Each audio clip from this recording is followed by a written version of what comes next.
রমাদানে দান করব, ইফতার শেয়ার করব। কাউকে ইফতারি করালে সারাদিন রোজা রেখে তার যে সওয়াব, আপনি ইফতার করানোর কারণে আপনার আমলনামায় ওই সওয়াব আল্লাহ ঢুকাই দিবেন। পড়েন সুবহানাল্লাহ।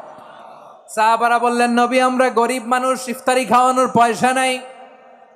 আল্লাহর হাবিব বললেন, ওয়ালাউ বিমাজকাতি লাবান, এক ঢোক দুধ, ওয়ালাউ বিতামরা, একটাও খেজুর, ওয়ালাউ বিশারবাতিমা, এক ঢোক পানি খাইয়েও যদি কারো রোজা ভাঙাও, তারপরে ওই সওয়াব তোমার আমলনামায় দিবে কে? এই রমাদানে আমাদের কি করণীয়, কি বর্জনীয়? সংক্ষেপে 7টা করণীয় 7 মিনিটে, 7টা বর্জনীয় 7 মিনিটে বলে আমরা বিদায় নিব ইনশাআল্লাহ। বলেন, কেউ উঠা বসা করব না ইনশাআল্লাহ। বলেন মাশাআল্লাহ, অনেক শান্ত। জি, আমার দিকে তাকান।